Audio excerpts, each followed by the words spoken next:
Hello and welcome to Filler Form. I am Aleem Akhtar, sociology teacher at Filler Form. So अभी हम लोग unit 3 कर रहे हैं जो कि है बेसिक कॉन्सेप्ट इन सोशियोलॉजी। सो देखते हैं, स्टार्ट करते हैं आज यूनिट 3 का पार्ट 2, क्योंकि पार्ट 1 कल हम लोगों ने कल कर लिया है। आज हम लोग पार्ट 2 स्टार्ट करेंगे बेसिक कॉन्सेप्ट के। 2 मिनट वेट करते हैं, सारे लोग ज्वाइन कर लें, उसके बाद स्टार्ट करते हैं।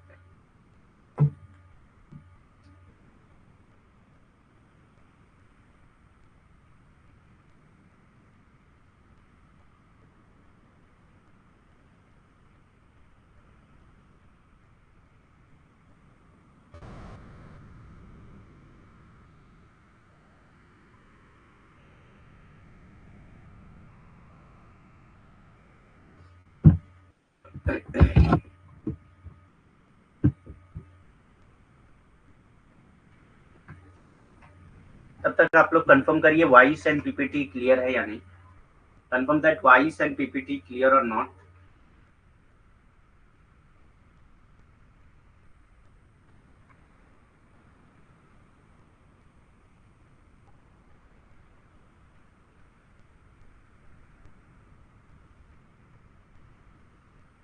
ओके, तो स्टार्ट करते हैं सेशन।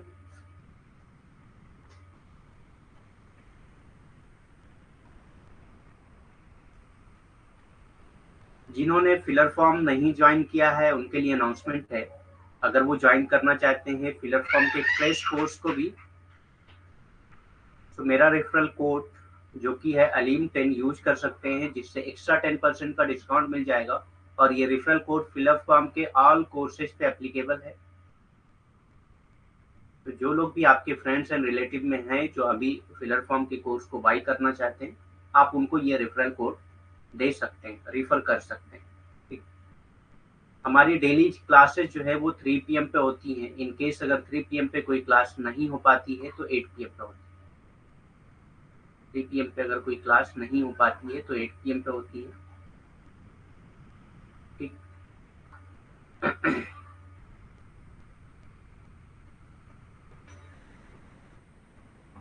तो स्टार्ट करते हैं। हम लोगों ने कल कल्चर की पूरी डेफिनेशन देखी थी कि कल्चर की अलग अलग लोगों ने कैसी डेफिनेशन दी है, क्या क्या कहा है कल्चर के बारे में।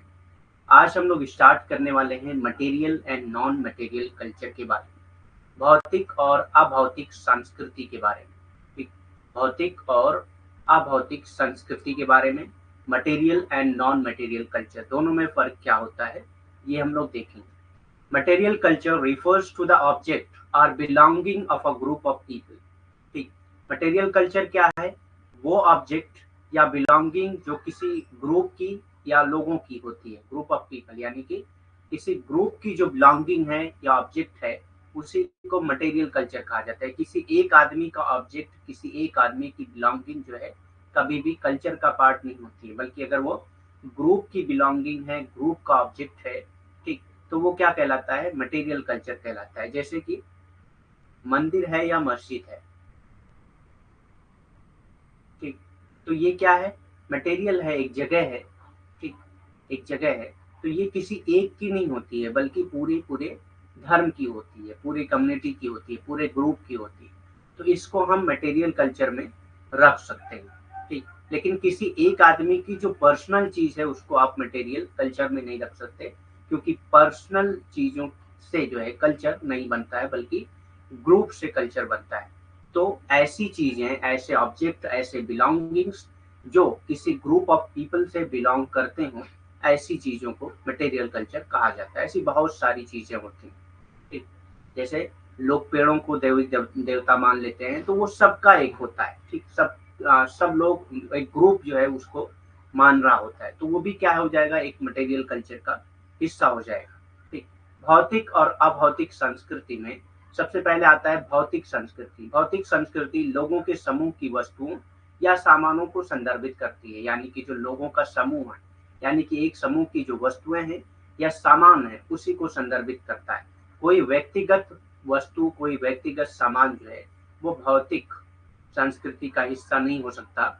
लेकिन ऐसी वस्तु या ऐसे सामान जो पूरे समूह के माने जाते हैं, पूरे समूह से उस सामान का संबंध हो, तो ऐसी चीजों को संदर्भित करने के लिए भौतिक संस्कृति का शब्द यूज किया जाता है। ठीक।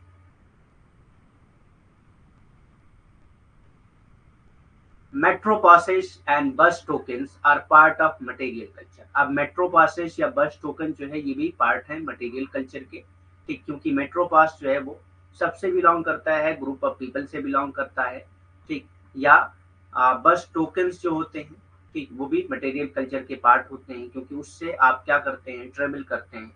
बहुत सारे लोग उसको एक्सेप्ट भी करते हैं, मानते हैं कि आपके पास ये पास है तो आप इससे ट्रेवल कर सकते हैं। as are automobiles, stores and the physical structure where people worship। ठीक, तो ऐसे फिजिकल स्ट्रक्चर जहाँ लोग वर्शिप करते हैं, पूजा पाठ करते हैं, जैसे मैंने मंदिर मस्जिद का एग्जांपल दिया। ठीक, ऑटोमोबाइल्स हैं, स्टोर्स हैं एंड फिजिकल स्ट्रक्चर्स हैं, तो ये सारी चीजें जो है किसमें आ जाती हैं, मटेरियल कल्चर में आ जाती हैं।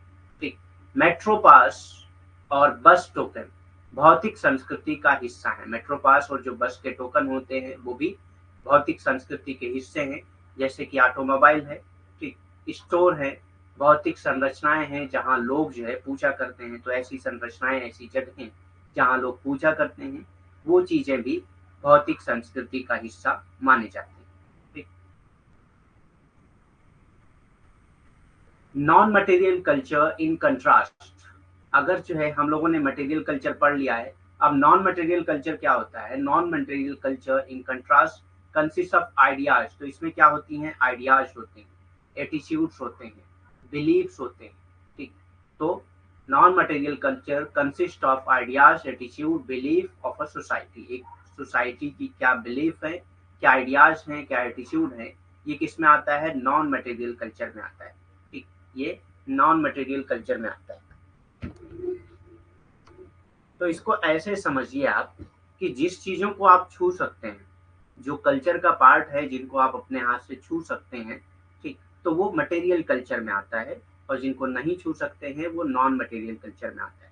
ठीक, जैसे आइडियाज, एटीट्यूड, बिलीफ, आप इनको सिर्फ जो है महसूस कर सकते हैं, छू नहीं सकते हैं इसको अपने हाथ से। ठीक, तो ऐसी चीजें जो है इसको छू सकते हैं, जो मटेरियल चीजें होती हैं। ठीक, तो ये सारी चीजें जो है और जो पूरे ग्रुप से संबंधित होती है। ठीक, तो इसको क्या कहा जाएगा, मटेरियल कल्चर कहा जाएगा। आइडियाज, बिलीफ, एटीट्यूड, ये सब आ जाते हैं नॉन मटेरियल कल्चर में। ठीक, अभौतिक संस्कृति इसके विपरीत समाज के विचारों, दृष्टिकोणों और विश्वास से बनी होती है। ठीक, तो अभौतिक संस्कृति, अगर हम लोग भौतिक संस्कृति के विपरीत बात करते हैं, तो अभौतिक संस्कृति क्या होती है, समाज के क्या विचार हैं, समाज के क्या दृष्टिकोण हैं और समाज के जो विश्वास हैं, उससे जो है अभौतिक संस्कृति बनती है। समाज के विचार, समाज के विश्वास और समाज के दृष्टिकोण के जरिए अभौतिक संस्कृतियां बनती हैं। ठीक,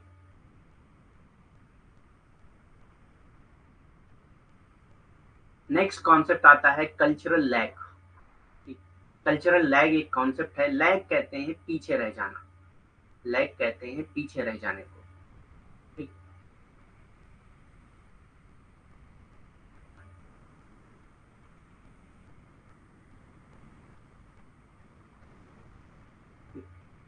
so the concept of conflict between technology and society was most vividly expressed in the theory of cultural lag।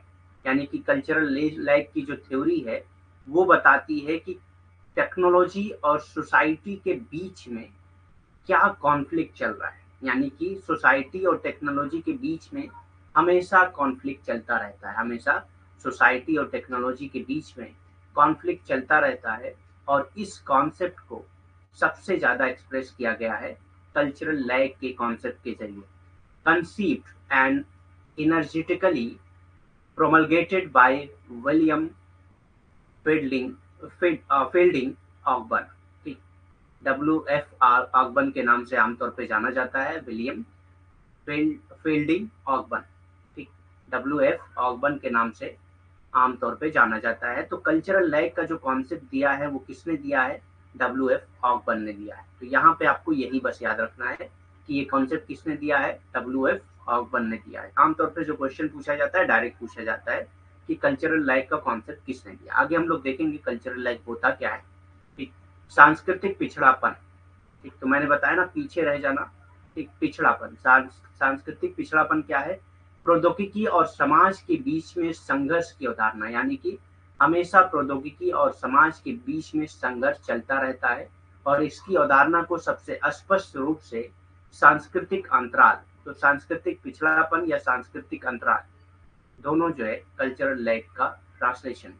ठीक, तो सांस्कृतिक अंतराल के सिद्धांत में व्यक्त की गई थी, यानी कि जो सांस्कृतिक अंतराल की का सिद्धांत है उसमें ये बताने की कोशिश की गई है कि किस तरह से प्रौद्योगिकी और समाज में हमेशा संघर्ष जारी रहता है, जिसे विलियम फील्डिंग ऑकबर्न द्वारा परिकल्पित और ऊर्जावान रूप से प्रख्यापित किया गया है। यानी कि इसको इस कॉन्सेप्ट को, इस अवधारणा को किसने दिया था? डब्ल्यू.एफ. ऑकबर्न ने दिया था। ठीक, the conflict between material culture and non material culture is known as cultural lag. तो हमने देखा कि मटेरियल कल्चर क्या होता है और नॉन मटेरियल कल्चर क्या होता है। तो जो कॉन्फ्लिक्ट है कल्चरल मटेरियल कल्चर और नॉन मटेरियल कल्चर के बीच में, उसी को कल्चरल लैग कहा जाता है। इसको इस तरह से समझे कि मटेरियल कल्चर क्या होता है? मटेरियल कल्चर क्या होता है? जो मटेरियल चीजें होती हैं, जिसको जिसको हम लोग टेक्नोलॉजी कह सकते हैं।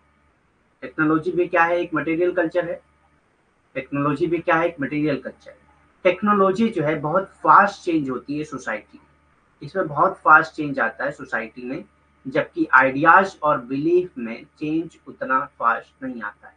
आइडियाज और बिलीफ में चेंज उतना फास्ट नहीं आता है। तो आइडियाज और बिलीफ का जो कल्चर है, यानी कि नॉन मटेरियल कल्चर है, वो पीछे रह जाता है और मटेरियल कल्चर आगे बढ़ जाता है। तो इसी दोनों के बीच में जो एक अंतराल हो जा रहा है, उसी को, यानी कि एक लैग जो हो रहा है, उसी को कल्चरल लैग का नाम दिया गया है डब्ल्यू.एफ. ऑकबर्न के जरिए। The difference between material culture and non material culture is known as cultural lag.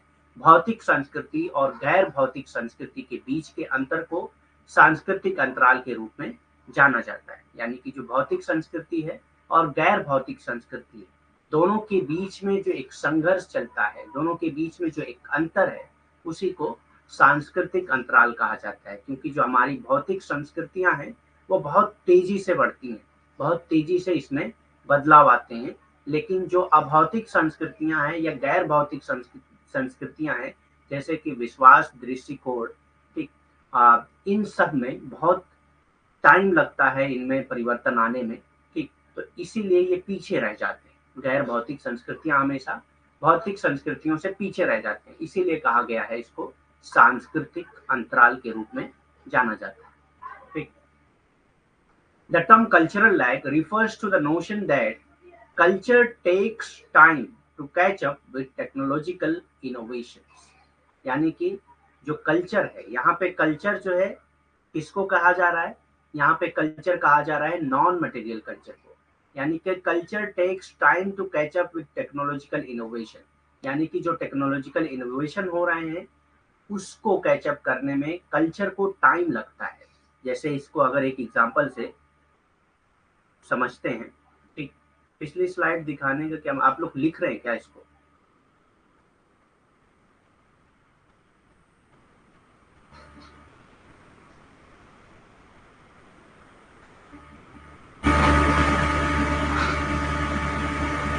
देखिए,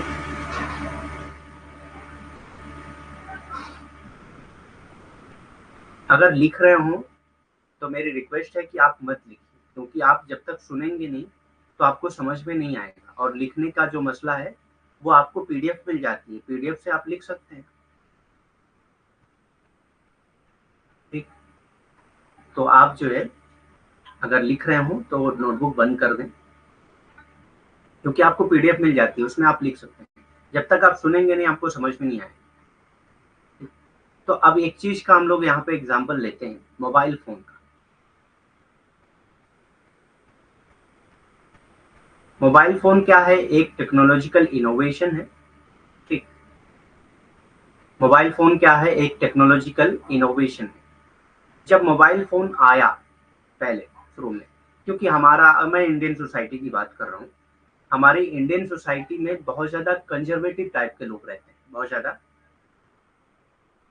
कंजर्वेटिव टाइप्स के लोग रहते हैं। हाँ, मतलब जो ऐसी चीजें हैं जो स्लाइड में नहीं है वो आप लिख सकते हैं, लेकिन जो स्लाइड में है उसकी पीडीएफ तो आपको मिल ही जाती है।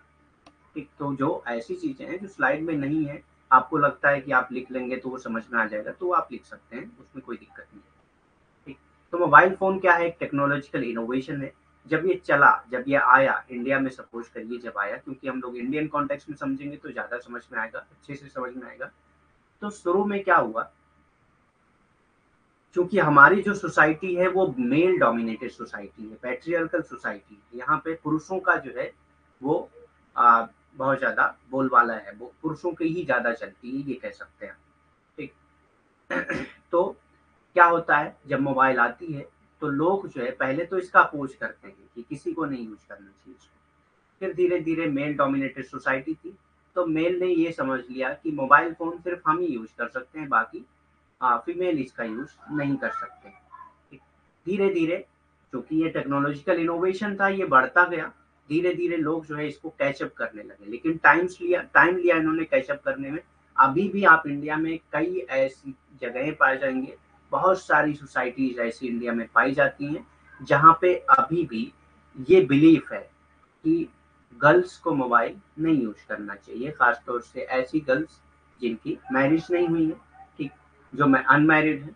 ठीक, तो ये सब क्या है, एक तरह का हमारा जो नॉन मटेरियल कल्चर है, जो हमारी बिलीफ है, आइडियाज हैं, वो एक कैचअप करने में दिक्कत कर रही है। जो टेक्नोलॉजिकल इनोवेशन है उसको कैचअप करने में दिक्कत कर रही है, हालांकि ऐसा कुछ नहीं है भाई। एक पुरुष अगर मोबाइल यूज कर रहा है, एक मेल अगर मोबाइल यूज कर रहा है, तो वो जितना उस मोबाइल का गलत इस्तेमाल कर सकता है उतना एक गर्ल्स भी कर सकती है, और जितना सही से वो यूज कर सकता है उतना एक गर्ल्स भी कर सकती है। तो ये क्या है, एक तरह से हमारा जो हमारे सोसाइटी में जहाँ पे हम रहते हैं वहाँ का जो कल्चर है वो टेक्नोलॉजिकल इनोवेशन को कैचअप करने में टाइम लेता है, and the resulting social problem that are caused by this lag. ठीक, और उसकी वजह से बहुत सारी सोशल प्रॉब्लम्स भी आती हैं इस लैग की वजह से, क्योंकि हम लोग अगर टेक्नोलॉजिकल इनोवेशन के साथ चलें तो बहुत कुछ चेंज हो सकता है, बहुत कुछ परिवर्तन आ सकता है, लेकिन चूंकि हमारा कल्चर जो है थोड़ा सा टाइम ले लेता है, इसकी वजह से बहुत सारी सोशल प्रॉब्लम क्रिएट हो जाती हैं, उसी को कल्चरल लैग कहा जाता है। तो होप समझ में आ गया होगा ये। ठीक।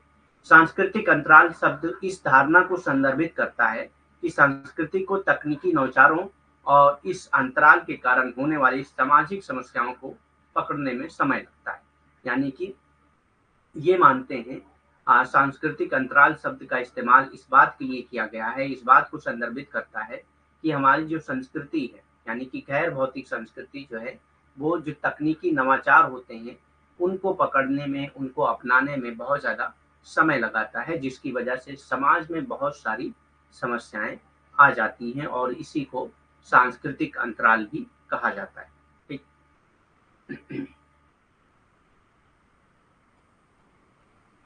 नेक्स्ट आता है नेटवर्क। नेटवर्क क्या है, तो हम लोग कल्चर कंप्लीट कर चुके हैं, नेक्स्ट कॉन्सेप्ट है network. In the offline world, social network refer to the social ties that links us together with other people। यानी कि जैसे आप लोग आम भाषा में बोलते हैं ना, मेरा नेटवर्क बहुत दूर दूर तक है, खासतौर से जब लड़ाई करते हैं तो। ठीक, मैं ये कर सकता हूँ, वो कर सकता हूँ। तो ये क्या है कि आप कितने लोगों के साथ आपकी जान पहचान है, कितने लोगों के साथ आपकी टाइज है, ठीक, कितने लोगों के साथ आप जो है उठते बैठते हैं, इंटरेक्शन होता है, ठीक, वो सारी चीजें क्या हैं, आपके नेटवर्क को बताती हैं। In the offline world, social network refers to social ties. Social network means social ties, जो आप अपनी सोसाइटी में अपने आसपास के लोगों से रखते हैं, दैट लिंक्स अस टुगेदर, जो हमें एक दूसरे के साथ लिंक करता है विद अदर पीपल्स, दूसरे लोगों के साथ। ठीक। सो नेटवर्क क्या है, ऑफलाइन दुनिया में सामाजिक नेटवर्क उन सामाजिक संदर्भों को संबंधों को संदर्भित करते हैं जो हमें अन्य लोगों के साथ जोड़ते हैं। यानी कि एक ऐसे सामाजिक संबंध जो हमें अन्य लोगों के साथ जोड़ते हैं, उसी को नेटवर्क कहा जाता है, उसी को सामाजिक नेटवर्क कहा जाता है। These ties include your family. ये टाइज में क्या आती हैं, अपनी फैमिली आ जाती हैं, फैमिली के साथ अच्छा आपका टाइज होता है, फ्रेंड्स आ जाते हैं, ठीक, एक्वेंटेंसेस आ जाती हैं, ठीक, क्लासमेट्स आ जाते हैं, ठीक, कलीग्स आ जाते हैं, नेबर्स आ जाते हैं, एटसेट्रा। ये सारे आपके टाइज हैं, ये सारे आपके नेटवर्क्स के पार्ट होते हैं। ठीक। एक्वेंटेंसेस कहते हैं जो परिचित लोग हैं, जिनकी जान पहचान, जिससे आपकी जान पहचान होती है, ठीक, उसी को एक्वेंटेंसेस कहा जाता है। इन संबंधों में आपका परिवार, दोस्त, परिचित, सहपाठी, सहकर्मी, पड़ोसी आदि शामिल होते हैं। ठीक, तो ये सारे लोग आप मिलकर आपका सामाजिक नेटवर्क बनाते हैं। ये सारे लोग मिलकर आपका क्या बनाते हैं? सामाजिक नेटवर्क बनाते हैं। इस संबंधों में आपका परिवार, दोस्त, परिचित, सहपाठी, सहकर्मी, पड़ोसी आदि शामिल होते हैं। Social network from the basis of our interaction with others. Sociology is interested in the study of social network because it involves studying social relationships and the impact they each have on the individual. ठीक, तो social network from the basis of our interaction with others forms the basic of our interaction with others. यानी कि social network के जरिए ही हम दूसरों के साथ इंटरेक्ट कर पाते हैं, दूसरों से बातचीत कर पाते हैं। Social network form the basis of our interaction with others. हमारे दूसरे लोगों के साथ बातचीत, दूसरों लोगों के साथ इंटरेक्शन की वजह क्या है, उसका बेसिस क्या होता है? सोशल नेटवर्क होता है। ठीक, sociology is interested in the study of social network. अब सोशोलॉजी क्यों इंटरेस्टेड है सोशल नेटवर्क की स्टडी के लिए? क्योंकि सोशोलॉजी हमेशा दो लोगों के बीच में, समाज में दो लोगों के बीच में सोशल रिलेशनशिप्स क्या होती हैं, ठीक, इनकी स्टडी करता है। और जो इनके बीच में आपस में जो इंटरेक्शन होता है, इनका जो रिलेशनशिप है, उसका किसी इंडिविजुअल पे असर क्या होता है, सोशोलॉजी हमेशा इस चीज की स्टडी करता है। इसीलिए ये इंटरेस्टेड है सोशल नेटवर्क की स्टडी करने। सामाजिक नेटवर्क दूसरों के साथ हमारी बातचीत का आधार बनाते हैं। यानी कि दूसरों के साथ जो हमारी बातचीत होती है, उसका आधार क्या होता है? सामाजिक नेटवर्क होता है। उसका आधार क्या होता है? सामाजिक नेटवर्क होता है। समाज शास्त्र सामाजिक नेटवर्क के अध्ययन में रुचि रखता है। समाज शास्त्र जो है वो सामाजिक नेटवर्क के अध्ययन में रुचि रखता है। क्यों रखता है? क्योंकि इसमें सामाजिक संबंधों और प्रत्येक व्यक्ति पर उनके प्रभाव का अध्ययन करना शामिल होता है। ठीक, क्योंकि इसमें एक सामाजिक संबंध होता है और प्रत्येक व्यक्ति पर उनके प्रभाव का अध्ययन करना शामिल होता है। ठीक, इसमें सामाजिक संबंध होता है। सोशल नेटवर्क में, सामाजिक नेटवर्क में सामाजिक संबंध होता है और हमेशा समाजशास्त्री ये अध्ययन करने की कोशिश करते हैं कि जो व्यक्ति के बीच में जो बातचीत होती है, व्यक्ति के बीच में जो एक तरह का संबंध है, सामाजिक संबंध होता है, उसका प्रभाव उस व्यक्ति पर क्या पड़ता है। ये समाजशास्त्री या समाजशास्त्र हमेशा इस बात को पहचानने की, जानने की कोशिश करता है। इसीलिए समाजशास्त्र सामाजिक नेटवर्क का भी अध्ययन करता है। ठीक, सोशल नेटवर्क थ्योरी। अब सोशल नेटवर्क थ्योरी क्या होती है? Social network theory is an umbrella term of theories. तो ये क्या है? अम्ब्रेला टर्म ऑफ थ्योरीज है, यानी कि बहुत सारी थ्योरीज हैं जो सोशल नेटवर्क के बारे में बात करती हैं। दैट फोकसेस ऑन इंडिविजुअल, जो किस पे फोकस करते हैं? इंडिविजुअल पे फोकस करते हैं, टीम पे फोकस करते हैं, ऑर्गेनाइजेशन पे फोकस करते हैं, and the wave of interpersonal relationship. और इंटरपर्सनल रिलेशनशिप की जो एक झुंड है, जो वेव है, उस पे ये ज्यादातर फोकस करते हैं। That both constraint and enable human action in the social system। जो क्या करते हैं, जिनकी वजह से, यानी कि जो इंटरपर्सनल रिलेशनशिप है, जो टीम्स हैं, जो ऑर्गेनाइजेशन है, जो इंडिविजुअल है, वो किसी भी एक्शन को सोशल सिस्टम में, किसी भी ह्यूमन एक्शन को या तो मदद करते हैं वो एक्शन होने में, या उसको रोकते हैं। तो बहुत सारे एक्शन को सोसाइटी रोकती है और बहुत सारे एक्शन को सोसाइटी बढ़ावा देती है। ठीक, सामाजिक नेटवर्क सिद्धांत। सामाजिक नेटवर्क सिद्धांत उन सिद्धांतों के लिए एक छत्र शब्द है, यानी कि बहुत सारे सिद्धांत हैं और उन्हीं सिद्धांतों के लिए एक छत्र शब्द है सामाजिक नेटवर्क सिद्धांत। जो सिद्धांत इस बात पे ज्यादा फोकस करते हैं कि जो व्यक्तियों, टीमों और संगठनों पर ध्यान केंद्रित करते हैं। यानी कि ऐसे सिद्धांत जो व्यक्तियों, टीमों और संगठनों पर ज्यादा ध्यान केंद्रित करते हैं और पारस्परिक संबंधों के वेब पर ध्यान केंद्रित करते हैं, और जो पारस्परिक संबंध है उसका जो एक झुंड है उस पे ज्यादातर फोकस करते हैं। ये कांस्टेंट कहते हैं दबाना, किसी चीज को रोकना। ठीक, तो मैंने बताया कि सोशल एक्शन, समाज जो है बहुत सारे एक्शन करने से आपको रोकता है। जैसे कोई आपराधिक चीज है, कोई अपराध है, कोई क्रिमिनल एक्टिविटी है, तो उससे करने के लिए समाज रोकता है आपको। और इनेबल करना मतलब किसी चीज को बढ़ावा देना, ठीक। तो क्वेश्चन मतलब रोकना। जो इन सामाजिक प्रणालियों में मानव क्रिया को बाधित और सक्षम करते हैं, तो ये क्या करते हैं, सामाजिक प्रणाली में जो मानव क्रिया है वो सामाजिक नेटवर्क के जरिए बाधित हो सकती है या सक्षम हो सकती है, ठीक। अब सोशल नेटवर्क की डेफिनेशंस क्या है, परिभाषाएं क्या हैं अलग अलग, जैसे हम लोगों ने कल्चर की डेफिनेशन पढ़ा था, वैसे ही हम लोग सामाजिक नेटवर्क या सोशल नेटवर्क की डेफिनेशन देखते हैं। Social network have been defined by Dennis Marsden as a structure. Dennis Marsden ने कैसे सोशल नेटवर्क को डिफाइन किया है, it is a structure of social relationship. ये क्या है, structure of social relationship linking social actors, जो सोशल एक्टर्स को आपस में लिंक करता है, जो सोशल एक्टर्स को आपस में लिंक करता है। तो it is a structure of social relationship linking social actors, ठीक। सामाजिक नेटवर्क को डेनिस मार्स्टेन द्वारा सामाजिक अभिनेताओं को जोड़ने वाले सामाजिक संबंधों की संरचना के रूप में परिभाषित किया गया, ठीक। तो सामाजिक नेटवर्क को सबसे पहले किसने परिभाषित किया है, यानी कि किसने किस तरह से परिभाषित, डेनिस मार्स्टेन ने किस तरह से परिभाषित किया है सामाजिक नेटवर्क को। तो ये कहते हैं कि सामाजिक अभिनेताओं को जोड़ने वाले, यानी कि समाज में जो अभिनेताएं हैं, जो व्यक्ति हैं, उनको आपस में जोड़ने वाले सामाजिक संबंधों की संरचना के रूप में परिभाषित किया है। सामाजिक नेटवर्क क्या है, एक ऐसी सामाजिक संबंधों की संरचना है जो अभिनेताओं को आपस में जोड़ती है, जो सामाजिक अभिनेताओं को आपस में जोड़ती है, ठीक। Formation of social network. अब सोशल नेटवर्क बनता कैसे है, फॉर्मेशन ऑफ सोशल नेटवर्क, सामाजिक नेटवर्क का गठन कैसे होता है। Social networks are formed by the connection between people. तो ये कैसे बनता है, लोगों के बीच में जो कनेक्शन होता है उससे बनता है। जैसे आपकी जान पहचान बढ़ती है तो आपका नेटवर्क बढ़ता जाता है, ठीक। तो इस तरह से कनेक्शन बिटवीन पीपल से सोशल नेटवर्क बनता है। Who frequently communicate with each other, जो आमतौर पे आपस में एक दूसरे से बात करते हैं, उनके बीच में सोशल नेटवर्क बन जाता है, ठीक।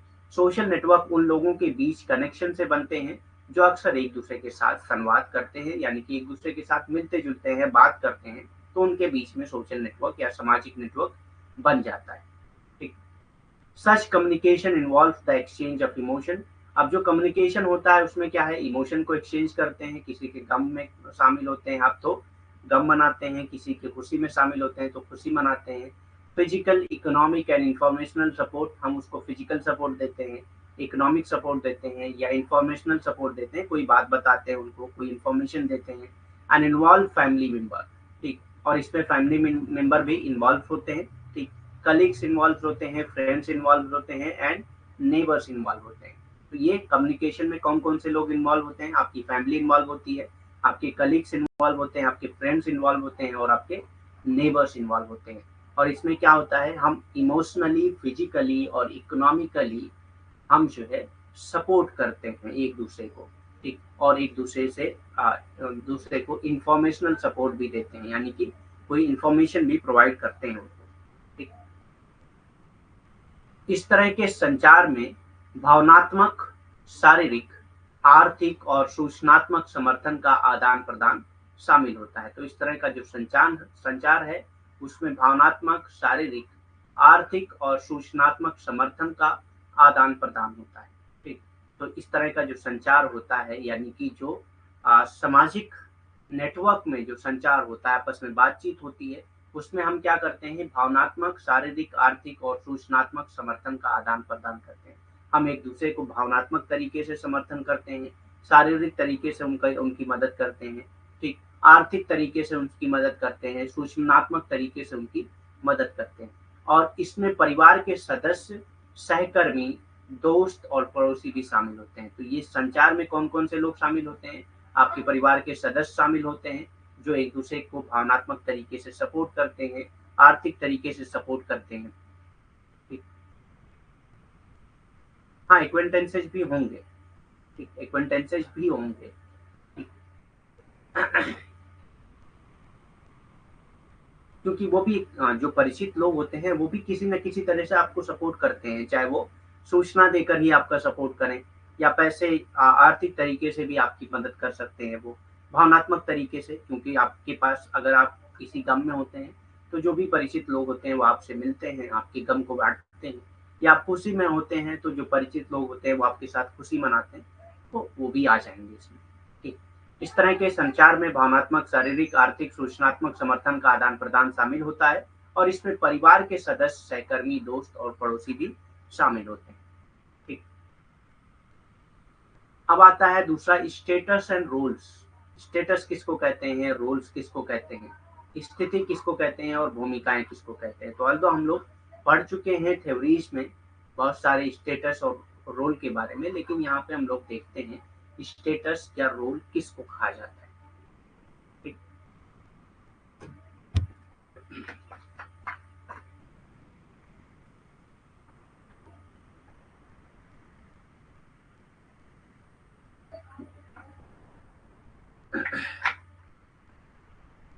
Status describe the position of a person occupies in a particular setting.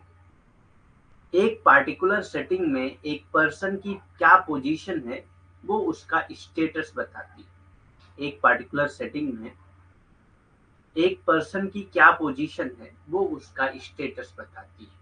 ठीक। एक पार्टिकुलर सोसाइटी में, किसी भी सोसाइटी में, जैसे अगर हम लोग जो है इकोनॉमी के बेस पे देखते हैं, तो अब यहाँ पे एक हायरार्की बनेगी। ठीक। जो अपर क्लास होगी यानी कि जिनके पास सबसे ज्यादा पैसा होगा, फिर मिडिल क्लास होगी, फिर लोअर क्लास की। तो अब यहाँ पे अपर क्लास का स्टेटस हाई है, मिडिल क्लास का थोड़ा सा लो है लेकिन अपर से थोड़ा लो है, लेकिन अपर के जितना नहीं है। फिर लोअर क्लास का मिडिल से भी लो है और अपर से भी लो तो है ही। ठीक। तो ऐसे ही एक पार्टिकुलर सेटिंग में एक पर्सन की क्या पोजीशन है वो उसके स्टेटस को बताती है। दर्जा या स्थिति किसको कहते हैं? स्थिति उस स्थिति का वर्णन करती है जो एक व्यक्ति किसी विशेष सेटिंग में रखता है, यानी कि किसी विशेष सेटिंग में, किसी एक विशेष प्रणाली में। नहीं, फोन का नेटवर्क नहीं है ये नेटवर्क आपस में जो नेटवर्क होता है, जैसे हम लोग बोलते हैं ना कि मेरा नेटवर्क बहुत हाई है, बहुत ज्यादा है। ठीक। बहुत से लोगों से मेरी जान पहचान है, यहाँ पे नेटवर्क जो है वो जान पहचान का है। ठीक। स्थिति उस स्थिति का वर्णन करती है जो एक व्यक्ति किसी विशेष सेटिंग में रखता है, यानी कि कोई एक विशेष सेटिंग, कोई एक विशेष प्रणाली में एक व्यक्ति की क्या स्थिति है वो उसकी स्थिति को दर्शाती है।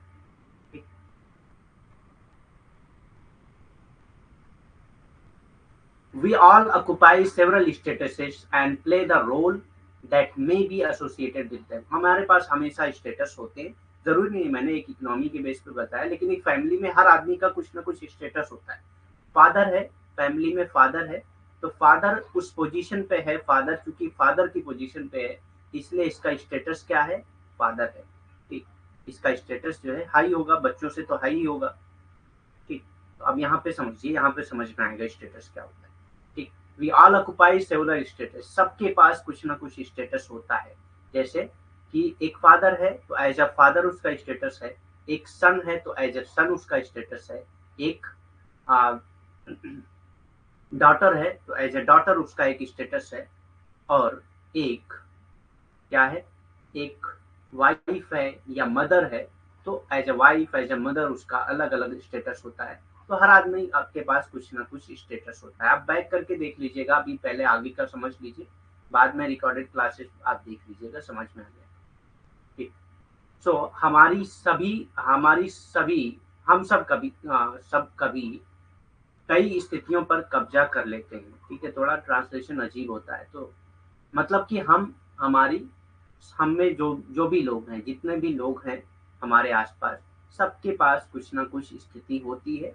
चाहे एक पिता के तौर पे उसकी स्थिति क्या होती है, चाहे एक पिता की होती है उसकी स्थिति क्या है, चाहे वो एक बेटे की, पुत्र की हो सकती है, एक बेटी की हो सकती है, एक माँ की हो सकती है और एक पत्नी की हो सकती है।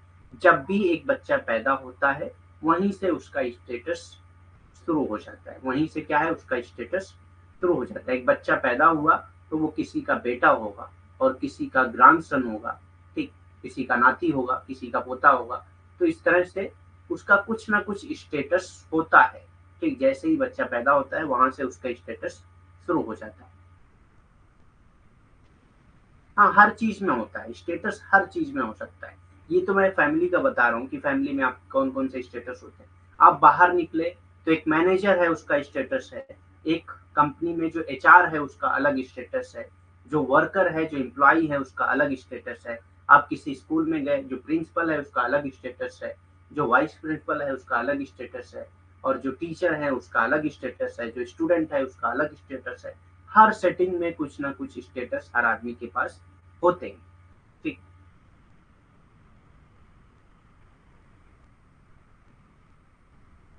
हर जगह पे होते हैं, इसके कोई टाइप्स नहीं है, स्टेटस हर जगह पे होते हैं। आप कहीं पे भी जाते हैं वहां पे आपका कुछ ना कुछ स्टेटस होता है, ठीक? आप ट्रेन में हैं तो एज अ ट्रेवलर आपका एक स्टेटस, वहाँ पे जो टीटी आ रहा है टिकट चेक करने के लिए उसका एक अलग स्टेटस है, वहाँ पे जो पुलिसकर्मी आ रहे हैं जो सुरक्षा के लिए लगाए जाते हैं वहाँ पे, ठीक, उनका अलग स्टेटस है। ऐसी हर सेटिंग में कुछ ना कुछ स्टेटस आप ऑक्युपाई करते हैं। और एक आदमी के पास एक स्टेटस नहीं होता है, कई स्टेटस होते हैं, ठीक? जैसे अभी मेरा स्टेटस क्या है, ठीक? मैं अपने आप को अगर कहूँ तो एज अ सन मेरा स्टेटस हो सकता है, एज अ फादर मेरा स्टेटस हो सकता है, एज अ हस्बैंड मेरा स्टेटस हो सकता है, यहाँ पे एज अ टीचर मेरा स्टेटस हो सकता है, कहीं पे मैं एज अ स्टूडेंट मेरा स्टेटस हो सकता है। तो एक आदमी का जरूरी नहीं है कि हर जगह पे एक ही स्टेटस हो, अलग अलग हो सकता है स्टेटस, ठीक?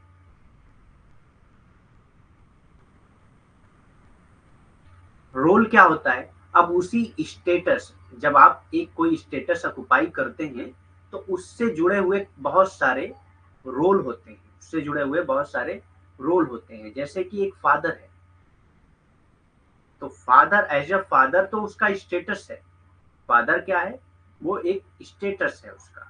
एज अ फादर इसकी जिम्मेदारी है कि वो इकोनॉमिकली, इमोशनली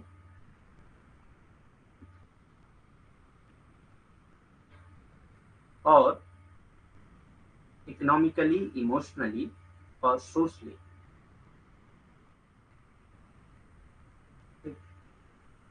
सपोर्ट करे अपने सन या डॉटर को। एज अ फादर इसकी ये जिम्मेदारी है। तो ये जो जिम्मेदारियां हैं एज अ फादर, ठीक, ये इसके रोल्स हैं। स्टेटस से जुड़ी हुई जो जिम्मेदारियां होती हैं वो रोल्स कहलाती हैं। एक स्कूल में जो प्रिंसिपल है उसका, प्रिंसिपल जो है वो उसका स्टेटस है। प्रिंसिपल को क्या क्या करना चाहिए वो उसका रोल है, ठीक? प्रिंसिपल को क्या क्या करना चाहिए एज अ प्रिंसिपल, वो उसका रोल है। घर में एक लड़की है वो वाइफ हो सकती है, एज अ वाइफ उसके क्या क्या काम हो सकते हैं वो उसका रोल है, ठीक? और वाइफ क्या है, उसका एक स्टेटस, ठीक? ऐसे ही वो बाहर निकली, कहीं पे एम्प्लॉयड होगी, ठीक, मान लेते हैं एचआर है तो एज एचआर उसका एक स्टेटस है। एचआर, एज एच आर उसको क्या क्या काम करने हैं, क्या क्या ड्यूटीज निभानी है, वो उसके रोल्स होते हैं, ठीक? A role is the set of norms, values, behaviour and personality characteristics attach to an status, ठीक? यानी कि एक स्टेटस से जुड़ी जो वैल्यूज होते हैं, जो नॉर्म्स होते हैं, जो बिहेवियर होते हैं, जो पर्सनालिटी कैरेक्टरिस्टिक्स होती हैं, ये सारी चीजें स्टेटस के साथ जुड़ी होती हैं। जो जैसे एक फादर है तो उसको फादर को फादर की तरह ही रहना होगा, ठीक? फादर को फादर की तरह ही रहना होगा। फादर की तरह रहने के लिए बहुत सारी वैल्यूज होती हैं, बहुत सारे नॉर्म्स होते हैं, और उसका बिहेवियर भी एज अ फादर होना चाहिए, उसकी पर्सनालिटी भी फादर के तौर पे होनी चाहिए, ठीक? और ये सारी चीजें जो है क्या कहलाती है, रोल कहलाती है, ठीक? भूमिका क्या है? भूमिका एक स्थिति से जुड़े मानदंडों, मूल्यों, व्यवहारों और व्यक्ति विशेषताओं का समूह है, ठीक? व्यक्तित्व विशेषताओं का समूह है, यानी कि जो स्थिति है उससे जुड़े जो भी भूमिकाएं होती हैं, उससे जुड़ी भूमिकाएं होती हैं, जो स्थिति है उसी से जुड़ी भूमिकाएं होती हैं। यानी कि एक स्थिति जो आपको मिली है, उस स्थिति में आपको क्या क्या करना है, उस स्थिति में आपके मानदंड क्या होंगे, आपके मूल्य क्या होंगे, आपके व्यवहार क्या होंगे, आपके व्यक्तित्व विशेषताएं क्या होंगी, ये सारी चीजें भूमिका में आ जाती है, ठीक? नेक्स्ट आता है रोल कॉन्फ्लिक्ट। रोल कॉन्फ्लिक्ट क्या होता है? भूमिका के लिए संघर्ष। भूमिका संघर्ष कह सकते हैं, ठीक के लिए मत करिए, भूमिका संघर्ष। रोल कॉन्फ्लिक्ट यानी कि भूमिका संघर्ष। Role conflict results from the competing demand of two or more roles that vie for our time and energy। ठीक, तो भूमिका संघर्ष हमारे समय और ऊर्जा के लिए होड़ करने वाली दो या दो से अधिक भूमिकाओं की प्रतिस्पर्धा मांगों का परिणाम है। जैसे कि आपका बर्थडे है, आपका बर्थडे है, आपने अपने फादर को फोन किया जो एक कंपनी में मैनेजर है। आपने अपने फादर को फोन किया जो एक कंपनी में मैनेजर है। तो एज अ मैनेजर वो अपना एक रोल जो है निभा रहे हैं। आप जो है, क्योंकि आपका बर्थडे है, आपने उनको फोन किया कि आप जो है मेरे बर्थडे में आके शामिल होइए, यानी कि जो जो चीजें लानी है, केक वगैरह हो गए या डेकोरेशन के सामान हो गए या खाने के सामान हो गए, गिफ्ट्स वगैरह हो गए, आप फोन करके उनको बता रहे हैं कि आप एज अ फादर, क्योंकि आप फादर हैं और आज मेरा बर्थडे है तो आपकी ये जिम्मेदारी है। ठीक, तो ये तो ठीक है, आपने फोन कर दिया, लेकिन वहां पे एज अ मैनेजर उसको कोई जिम्मेदारी मिली हुई है। ठीक, अब या तो वो मैनेजर की जिम्मेदारी पूरी कर ले या तो फादर की। एक टाइम पे दो स्टेटस से डिमांड आ रही है। ठीक, एक टाइम पे दो स्टेटस से डिमांड आ रही है, यानी कि दो स्टेटस कह रहे हैं कि अलग अलग रोल प्ले करो। ठीक, मैनेजर जो है वो एज अ मैनेजर जो उसका मैनेजर के तौर पे जो स्टेटस है वो उससे कह रहा है कि मैनेजर के तौर पे आपको कंपनी में ही रहना है और बहुत सारे रोल्स प्ले करने हैं। आपको अपने बच्चे का बर्थडे मनाने नहीं जा सकते आप। ठीक, क्योंकि आपके क्योंकि आपका अभी वर्किंग आवर चल रहा है, तो ये क्या है, एक तरह से आप रोल के बाहर चले जाएंगे। और एज अ फादर जो है आपकी जिम्मेदारी है कि आप अपने बच्चे का बर्थडे मनाएं, क्योंकि उसका खुशी है, इमोशनली आप उसको जाके सपोर्ट करें, गिफ्ट वगैरह दें, केक वगैरह लेके जाएं, डेकोरेशन के सामान लेके जाएं। तो एक टाइम पे दो स्टेटस या दो से ज्यादा स्टेटस से रोल की जिम्मेदारी, रोल का यानी कि रोल निभाने के लिए कॉल आ रही हो, तो इसी को कहा जाता है रोल कॉन्फ्लिक्ट। यहाँ पे वो जो है क्या है, किसी एक को ही पूरा कर सकता है, दोनों को नहीं कर सकता है। तो इसी को रोल कॉन्फ्लिक्ट कहा जाता है। जब कई स्टेटस से डिमांड आने लगती हो तो उसी को रोल कॉन्फ्लिक्ट कहा जाता है। भूमिका संघर्ष हमारे समय और ऊर्जा के लिए होड़ करने वाली दो या दो से अधिक भूमिकाओं की प्रतिस्पर्धा मांगों का परिणाम है। यानी कि जब दो या दो से अधिक भूमिकाएं जो होती हैं, दो या दो से अधिक स्थितियों से जो भूमिका निभाने के लिए मांग आती है, उसी को भूमिका संघर्ष कहा जाता है। ठीक, तो समझ में आ गया भूमिका संघर्ष क्या होता है या रोल कॉन्फ्लिक्ट क्या होता है।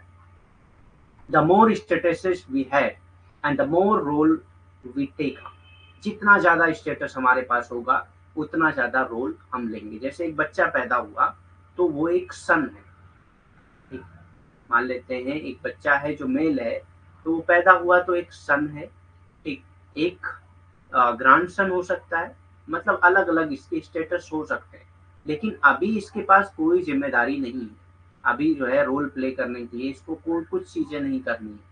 अभी चूंकि वो बच्चा है तो उसका स्टेटस ऐसा है कि उससे कोई भी रोल एक्सपेक्टेशन अभी नहीं है। सब मानते हैं कि बच्चा है तो ये कुछ नहीं कर सकता। ठीक, धीरे धीरे वो बढ़ता जाता है तो उसका स्टेटस बढ़ता जाता है। जितना ज्यादा उसके स्टेटस बढ़ते हैं उतना ज्यादा रोल बढ़ता है। आगे जाके वो स्टूडेंट बना तो अब इसके रोल बन गए।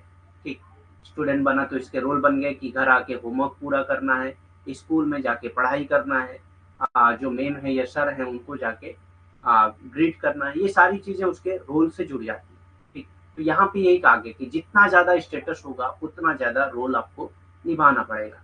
अब स्टूडेंट है, ठीक, स्टूडेंट यूनियन का ये प्रेसिडेंट हो गया, समझ समझ लीजिए। ठीक, तो इसने तो एज ए स्टूडेंट कुछ रोल इसको मिले होंगे। अब वहां पे उसने अपना स्टेटस बढ़ा दिया, स्टूडेंट यूनियन का प्रेसिडेंट बन गया, तो और इसके रोल बढ़ गए और जिम्मेदारी बढ़ गई। ठीक, और ऐसे ही कोई मान लेते हैं एनजीओ था, उसको भी इसने ज्वाइन कर लिया तो वहां पे कोई स्टेटस इसका हो गया, वहां पे भी रोल बढ़ जाएगा। तो कहने का मतलब यहाँ पे ये है कि जितना ज्यादा स्टेटस बढ़ता है उतना ज्यादा रोल भी बढ़ेगा। The more likely we are to experience low role conflict. और जितना ज्यादा स्टेटस बढ़ेगा उतना रोल बढ़ेगा और उतना ही ज़्यादा चांसेस हैं कि आपके पास रोल कॉन्फ्लिक्ट का चांसेस ज़्यादा हो जाता है। हाँ, तो वही कह रहे हैं ना, क्योंकि उनके पास कई स्टेटस होते हैं। ठीक, उनके पास कई स्टेटस होते हैं और उनके जो स्टेटस होते हैं, गर्ल्स की जो स्टेटस होते हैं, उनसे रोल एक्सपेक्टेशन बहुत ज़्यादा होती है सोसाइटी को। खास तौर से जो पैट्रियार्कल सोसाइटी होती है, जो पुरुष सत्तात्मक समाज होता है, वो ज़्यादातर जो है, जो भूमिकाएँ होती हैं, वो स्त्रियों पे ही डालते हैं। ठीक,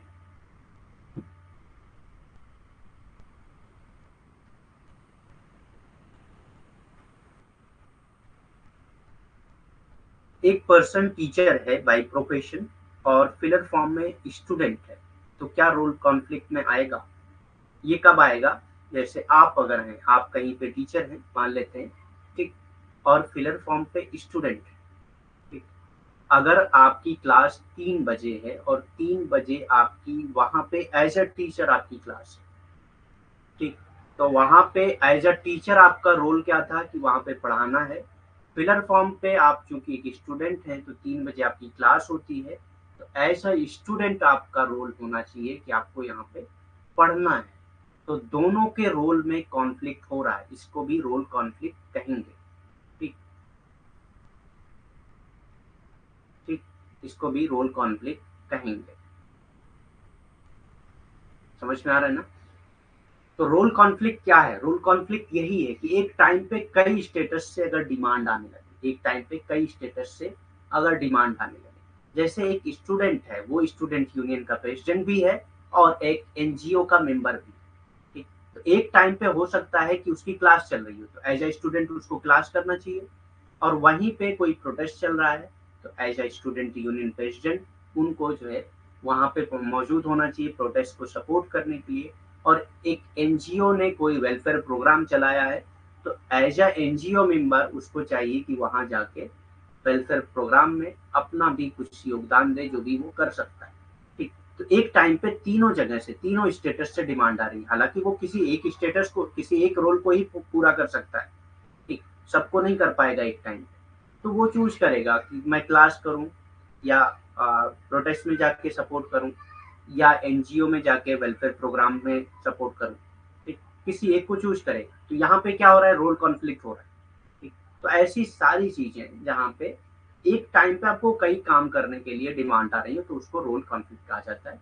और रोल कॉन्फ्लिक्ट का जो कॉन्सेप्ट है, वो मर्टन ने एक्सप्लेन किया है। आप जो है यूनिट 1 की जो मर्टन की पीपीटी है, वहाँ पे पीडीएफ है, वहाँ पे जाके देख सकते हैं। हाँ, हाँ, सबके साथ होता है, क्योंकि एक आदमी के पास कई स्टेटस हमेशा होते हैं, सबके साथ होता है। मेरा जो है अभी स्टेटस क्या है? फिलर फॉर्म का मैं एक टीचर हूँ सोशोलॉजी का, यहाँ पे सोशोलॉजी पढ़ा रहा हूँ। हो सकता है कि बहुत सारे ऐसे काम रहे होंगे जिनको मैं अभी जो है स्किप किया होऊंगा। ठीक, या तो मैं उसको बाद में करूंगा, या मैंने चूंकि मेरी क्लास थी, तो मैं वो इस टाइम पे नहीं कर सकता।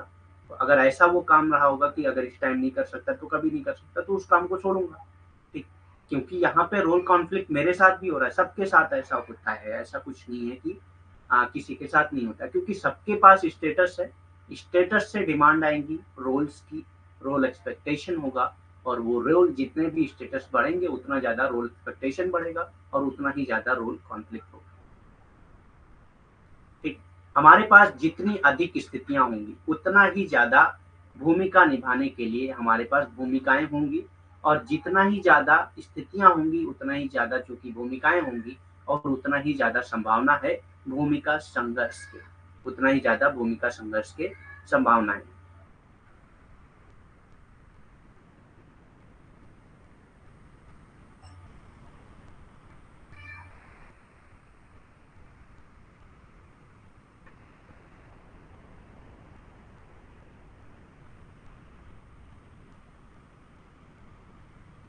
नेक्स्ट आता है आइडेंटिटी, पहचान। एक आदमी की कुछ ना कुछ आइडेंटिटी होती है, कुछ ना कुछ पहचान होती है। ठीक, नाम अगर आपसे लिया जाए, किसी का नाम लिया जाए, जैसे आपके सामने अगर मेरा नाम लिया जाता है अलीम सर, ठीक, तो मेरी एक आइडेंटिटी है, मेरी एक पहचान है, आपके माइंड में तुरंत मेरी सारी आइडेंटिटी आ जाएगी। ठीक, आपने मुझसे पढ़ा है, तो आपके दिमाग में तुरंत मेरी आइडेंटिटी आ जाएगी कि हाँ, मैं फिलर फॉर्म पे टीचर हूँ, मैं कैसा पढ़ा रहा हूँ, कैसा नहीं पढ़ाता हूँ। ये सारी आइडेंटिटी मेरी बन जाती है आपके माइंड में और वो आती रहती है। ठीक, ऐसे हर इंसान की कुछ ना कुछ एक आइडेंटिटी होती है। Identity encompasses the memories. Identity से क्या होता है, एनकम्पासेस द मेमोरीज, यानी कि इसमें मेमोरीज होती हैं, एक्सपीरियंसेस होते हैं। एनकम्पासेस मतलब इसमें क्या क्या चीजें होती हैं, मेमोरीज होती हैं, एक्सपीरियंसेस होते हैं। जैसे मैंने कहा कि आपके दिमाग में मैं हूँ क्योंकि आपने मुझसे पढ़ा है। ऐसे बहुत से लोग आपके दिमाग में होंगे, लेकिन जब उनका नाम लिया जाएगा तो उनकी सारी आइडेंटिटी आपके माइंड में आ जाती है। तो इसीलिए इसमें क्या क्या चीजें होती हैं, मेमोरीज होती हैं, एक्सपीरियंसेस होते हैं, रिलेशनशिप होती हैं, एंड वैल्यूज होती हैं that create one sense of self, जो वन सेंस ऑफ सेल्फ को क्रिएट करता है। एक आदमी की कुछ ना कुछ आइडेंटिटी होती है, वो कैसा है कैसा नहीं है, ये सारी चीजें जो है एक आइडेंटिटी क्रिएट करती हैं। पहचान उन यादों, अनुभवों, रिश्तों और मूल्यों को सम्मोहित करती है जो स्वयं की भावना पैदा करते हैं।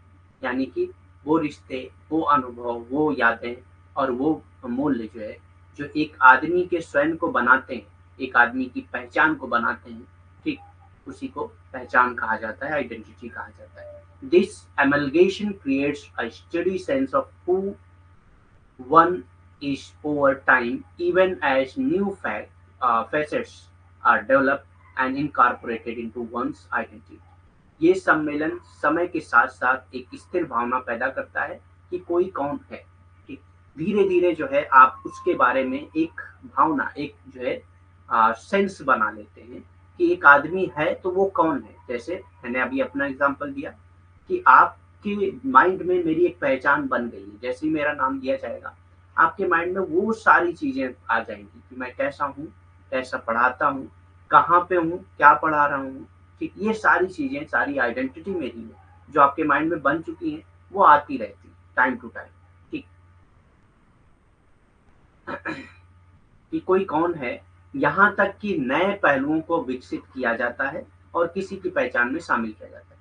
अब हो सकता है कि कोई ऐसी चीज हो जाए बीच में, ठीक, पढ़ाते पढ़ाते मैं कुछ भूल जाऊं, या पढ़ाते पढ़ाते मैंने आपको कुछ बता दिया जिससे आपको मेरी आइडेंटिटी और क्लियर होती जाएगी कि मेरी सोच क्या है, मेरी वैल्यूज क्या है। ठीक, या नॉर्म्स क्या है, ये सारी चीजें जो है आपके माइंड में धीरे धीरे क्लियर होती जाती है। एक आदमी से जब आप पहली बार मिलते हैं तो उसकी आइडेंटिटी जो है कुछ आपके माइंड में बनती है। जैसे आपने किसी आदमी से पहली बार मिला, आप मिले किसी आदमी से पहली बार, तो हो सकता है आप सिर्फ इतना जान पाए कि उसका स्किन कलर क्या है, वो दिखने में कैसा है। ठीक, या उसका नाम क्या है, इतनी आइडेंटिटी आपको मिल सकती है। ठीक, वो आया आपके पास, आपसे मिला, एक दो मिनट बाद फिर चला गया, तो इतनी आइडेंटिटी आपकी जब डेवलप हुई। धीरे धीरे जब आप उसके साथ रह रहे हैं तो धीरे धीरे उसकी आइडेंटिटी में कुछ ना कुछ ऐड होता जाता है। वो कैसा है, हाँ, उसकी बातचीत कैसी है, वो लोगों से किस तरह से मिलता है, उसकी वैल्यूज क्या है। ठीक,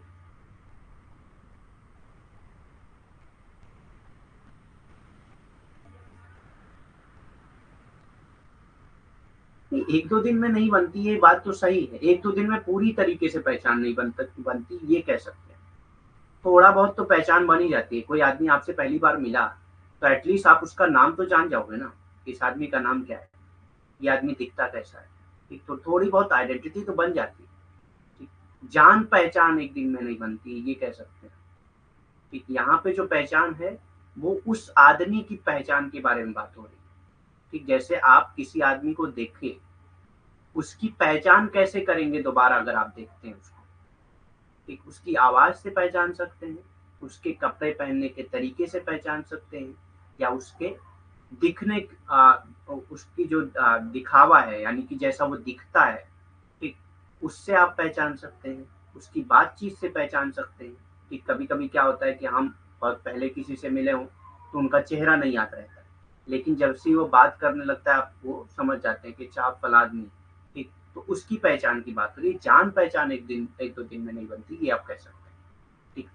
पहचान तो हर आदमी की 1 ही 2 सेकंड में भी बन सकती है, और पहचान में बहुत सारी चीज़ें ऐड होती जाती हैं धीरे-धीरे, ठीक। जैसे आप इतनी तो पहचान हो जाएगी आपकी कि उसका नाम क्या है, दिखता कैसा है, ठीक।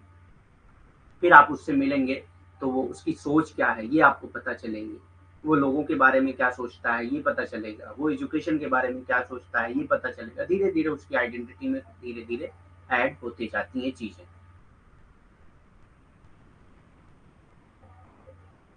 सोशियोलॉजी में पहचान नहीं, यहाँ पे आइडेंटिटी की बात हो रही है। जैसे एक आदमी है, सपोज़ करिए मैं हूँ, जैसे मैं अपना एग्ज़ाम्पल दे रहा हूँ, ठीक। मेरी आपसे जान-पहचान इतनी नहीं है कि मैं आप मुझको मतलब पर्सनली जानते हो, मैं कहाँ रहता हूँ, मैं अभी मतलब क्या हूँ, क्या नहीं हूँ, ये कोई नहीं जानता है। यहाँ पे मेरी जो आइडेंटिटी आपके माइंड में है, वो सिर्फ़ इतना है कि मैं एक प्लेटफ़ॉर्म का टीचर हूँ, ठीक। तो ये मेरी आइडेंटिटी आपके माइंड में है, ये बनी हुई है। ऐसे हर आदमी की कुछ ना कुछ आइडेंटिटी होती है। आपसे कोई आदमी पहली बार मिला है, ठीक, तो उसकी आइडेंटिटी आपके माइंड में क्या होगी, उसका नेम क्या है, वो दिखता कैसा है, ये सारी चीज़ें हो जाएँगी, ठीक। तो और धीरे-धीरे आइडेंटिटी जैसे-जैसे आप उससे मिलते जाते हैं, उसकी आइडेंटिटी बनती जाती है, ठीक। यहाँ पे आइडेंटिटी मतलब एक-दूसरे से पहचान नहीं है, यहाँ पे आइडेंटिटी मतलब एक आदमी को आप किस तरह से पहचानेंगे अगर आप उसको देखते हैं तो, ठीक। जैसे आप किसी से मिले, अब आप उसको मोबाइल में उसका फ़ोटो देख रहे हैं, तो आप पहचान जा रहे हैं, तो उसकी आइडेंटिटी बन गई ना, उसके जैसा वो दिखता है, वो उसकी आइडेंटिटी एक बन गई।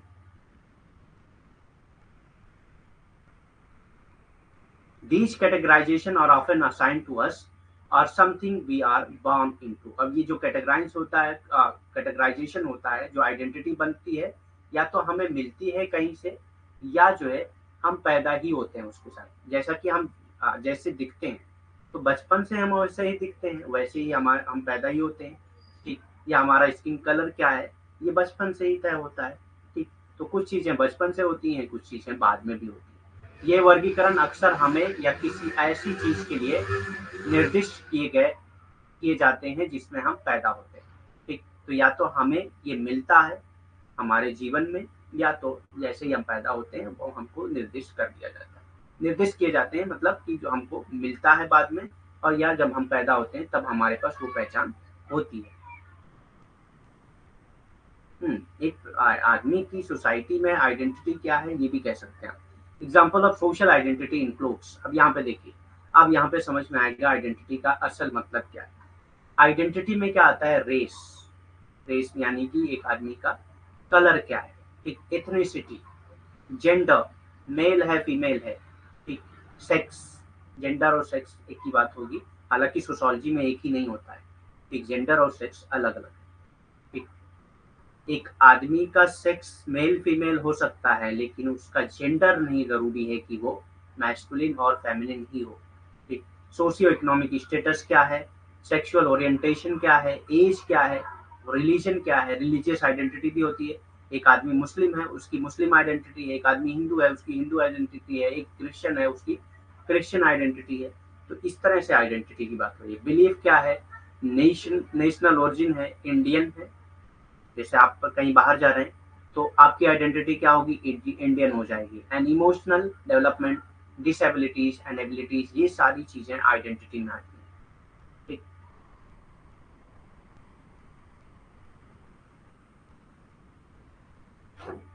सामाजिक पहचान के लिए उदाहरण में शामिल हैं जाति, यानी कि जो पहचान है उसमें क्या क्या शामिल होती है, जाति, जातीयता, लिंग, सामाजिक आर्थिक स्थिति, यौन अभिविन्यास, आयु, धर्म, धार्मिक विश्वास, राष्ट्रीय मूल और भावनात्मक विकास संबंधी असमानताएं और क्षमताएं, ये सारी चीजें जो है इसमें पहचान में शामिल होती है।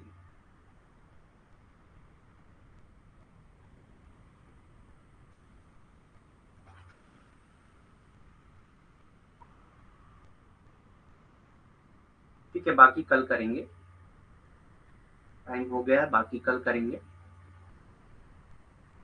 और भी कोई क्वेश्चन है तो आप कर सकते हैं, any question you can ask.